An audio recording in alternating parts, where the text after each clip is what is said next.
vậy thìสำหรับខ្ញុំមករយៈនេះគឺរវល់មែនទែនតែម្ដងរវល់បេះផ្លែចម្ប៉ោហងរវល់បេះគុយផងហើយរងងារភក់បងប្អូនផងដែរហើយងារភក់នេះគឺនៅសល់បងប្អូនដែលគាត់បានកំងហ្នឹងចឹងហើយយើងរើសមករៀងលើគីឡូចឹងហើយនៅសល់ហ្នឹងក៏យើងយកមកអាំងហូបនៅក្បែរមាត់ទឹកដោយសារតែមួយរយៈនេះគឺឃ្លានងារភក់អាំងមែនទែនតែម្ដងចឹងហើយក៏ដាច់ចិត្តយកងារភក់នេះគឺមកអាំងហូបនៅក្បែរមាត់ទឹកដោយសារតែយើងមានទេសភាពស្រស់ស្អាតណាមួយវាស្រស់ស្រាយបងប្អូននេះចឹងហើយបងប្អូនកុំភ្លេចតាមដានវីដេអូនេះជាមួយខ្ញុំទាំងអស់គ្នាផងដែរ បាទសួស្តីបងប្អូនអរគ្នាផងដែរថ្ងៃនេះដែរគឺមកកាន់វីដេអូទៀតហើយបាទហើយសម្រាប់ថ្ងៃនេះគឺដើរកាត់ព្រៃចាក់ដូចជាព្រៃកោងកាងទៅដើម្បីទៅដល់នៅកន្លែង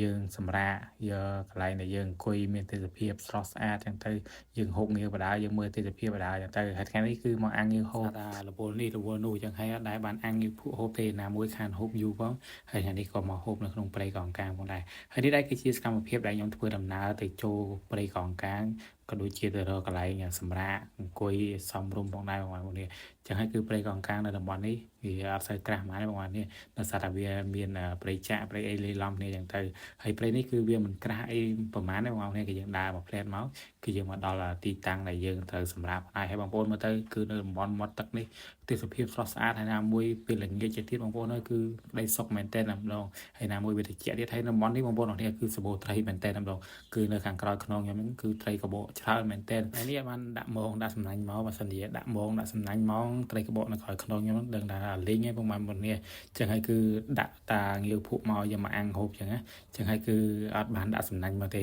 ចឹងហើយនេះដែរគឺជាសកម្មភាពដែលយើងមកដល់ទីតាំងហើយយើងចាប់ដើមសម្រាកបន្តិចបន្តួចយើងចាប់ដើមហូបទឹកហូបអីចឹងទៅបងប្អូននេះពីខ្ញុំហូបទឹកហូបអីហើយរៀងបាត់ហត់បន្តិចចឹងហើយក៏យើងចាប់ដើមទាញកបិតទាញអីដើម្បីយើងទៅរកឈើណា ដែលយើងអាចយកមកធ្វើចង្ក្រានធ្វើអីដើម្បីយើងដាក់អាងាវហូបផងដែរអញ្ចឹងណាហើយបន្ទាប់ពីខ្ញុំកាប់ឈើកាប់អីរួចរាល់ហើយយើងក៏ចាប់ផ្ដើមកាប់ធ្វើជាចង្ក្រានម្ដងអញ្ចឹងហើយបងប្អូនយើងដើរព្រៃដើរអីយើងធ្វើតាមរបៀបហ្នឹងទៅព្រោះថាយើងមិនអាចដាក់ចង្ក្រានដាក់អីតាមខ្លួនបានទេហើយបងប្អូននេះជាសកម្មភាពដែលយើងកំពុងតែកាប់ឈើដើម្បីយើងសម្រួចវាដើម្បីយើងដំវាចូលក្នុងដ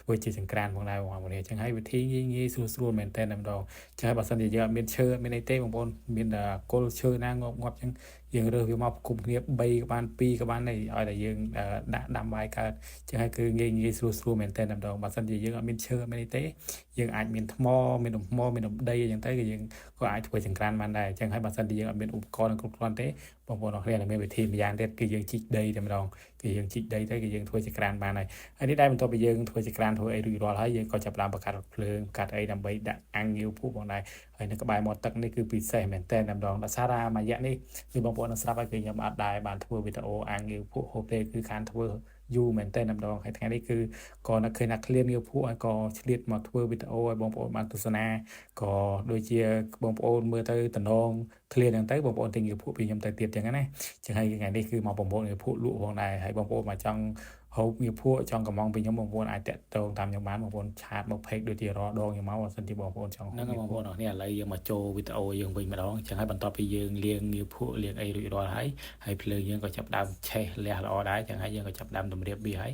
យក៏យើងដាក់អាំងទៅបងប្អូននេះហើយយើងដាក់អាំងនេះគឺយើងដាក់អាំងកុំច្រើនពេកចឹងបងប្អូនឡើងគ្នាភាសាភ្លើងយើងឆេះច្រើនចឹងហើយខ្លាចយើងទៅប្រែអត់ទាន់ចឹងនេះដែរជាសកម្មភាពដែលយើងអាំងងាវភក់គឺនៅក្បែរមាត់ទឹកគឺនិយាយទៅពិសេសមែនតើទៅងាវភក់គឺយើងអាចយកទៅធ្វើម្ហូបបានច្រើនមុខមែនតើម្ដងចឹងហើយសង្ឃឹមថាវីដេអូក្រោយ គឺខ្ញុំនឹងរកងាវភក់ក៏ដូចជារកបន្លែរកអីនៅក្នុងព្រៃហ្នឹងគឺខ្ញុំយកមកធ្វើម្ហូបឲ្យបងប្អូនបានទស្សនាវិញម្ដងគ្រាន់ថាខ្ញុំរើសងាវភក់ទៅអត់បានធ្វើវីដេអូពីរបៀបធ្វើម្ហូបនេះធ្វើម្ហូបនោះឲ្យបងប្អូនបានទស្សនាក៏ដូចជាបង្ហាញបងប្អូនថាយើងក៏អាចយកងាវភក់ទៅស្លបានចឹងណាចឹងហើយខ្ញុំគាត់ថាវីដេអូក្រោយគឺខ្ញុំនឹងធ្វើវីដេអូធ្វើម្ហូបឲ្យបងប្អូនបានទស្សនាវិញម្ដងដោយសារតែខ្ញុំតែងតែយកងាវភក់នេះតែតែយកមកអាំងញឹកញាប់មែនតើតែម្ដងចឹងហើយវីដេអូក្រោយគឺខ្ញុំនឹងយកងាវភក់នេះ យកទៅស្លមុខម្ហូបផ្សេងៗឲ្យបងប្អូនបានទស្សនាចាបន្ទាប់ពីខ្ញុំបុកត្រីបុកឲ្យរៀងរាល់មកហើយងាវភក់យើងក៏ចាប់ដើមឆ្អិនផងខ្លោចផងទៅក៏មិនរងចាំយូរដែរយើងក៏ចាប់ដើមលើកងាវភក់លើកអីដើម្បីយកមកហូបផងដែរដោយសារតែយើងដាក់យូរតិចទៀតដឹងតែខ្លោចខ្លាចជាផេះអស់ហើយចាក៏យើងមិនរងចាំយូរទេយើងក៏ចាប់ដើមលើកវាចុះមកដើម្បីយើងជ្រលក់ជាមួយទឹកត្រីកោះកុងក្តៅៗគឺឆ្ងាញ់មែនតើម្ដងហើយបងប្អូនគឺនៅក្បែរមាត់ទឹកគេត្រជាក់ស្រួលមែនតើម្ដងហើយលឺសំឡេងសត្វយំឡើងលហឹងពេញតែព្រៃមកប្រហែលបងប្អូនគឺសម្បូរសត្វមែនតើម្ដងគឺនៅតំបន់នេះ នេះចឹងហើយដល់ថៃកកងយើងគឺតំណងមែនតើម្ដងបងប្អូននេះចឹងហើយបងប្អូនដែលយកទៅគឺបងប្អូនគាត់ជាភាគច្រើនគឺបងប្អូនតែងតែយកទៅអាំងតែម្ដងចឹងហើយគឺខ្ញុំក៏ចូលចិត្តអាំងដែរចឹងហើយសម្លគឺយូរៗយើងហូបបានតែម្ដងទេចឹងអាំងគឺយើងហូបមិនចេះណាយទេបងប្អូននេះហើយណាមួយបងប្អូនបានជុំគ្នាទៀតគឺបងប្អូនតែតែមានចាក់ជុំវិញខ្លួនហើយចឹងហើយបងប្អូនតែតែយកអាំងយកអីចេះគឺបងប្អូនគឺរសជាតិវាគឺកាន់តែពិសេសតែម្ដងបើយកសិនជាយើងហូបជុំគ្នាទៀតកាន់តែពិសេសហើយកាន់តែឆ្ងាញ់ហើយបងប្អូនកាន់តែឆ្ងាញ់ចឹងបងប្អូនកាន់តែជក់មាត់ចឹងបងប្អូនកាន់តែជួយទិញខ្ញុំថែមចឹងហើយខ្ញុំមានលុយចាយតែពេលចូលឆ្នាំចឹងបងប្អូននេះចឹងហើយបន្ទាប់ពីខ្ញុំហូបងាវភក់អាំងរួចរាល់ហើយយើងក៏ចាប់ដើមរៀបចំអីវ៉ាន់រៀបអីដើម្បីយើងធ្វើដំណើរទៅផ្ទះវិញផងដែរដោយសារថាយើងនៅបន្តិចទៀតនេះគឺមូសច្រើនមែនតើដល់ដោយសារតែខ្ញុំមកថតក្នុងព្រៃនេះគឺក្នុងម៉ោង3ជាងតម្រូវយើងថតហើយនោះវាចូលម៉ោង4ម៉ោង5ហើយប្រហែលនេះចឹងហើយគឺយើងអត់រងចាំយូរទេយើងក៏ចាប់ដើមធ្វើដំណើរធ្វើឲ្យទៅផ្ទះផងដែរហើយវីដេអូនេះគឺមានប៉ុណ្្នឹងទេអរគុណច្រើន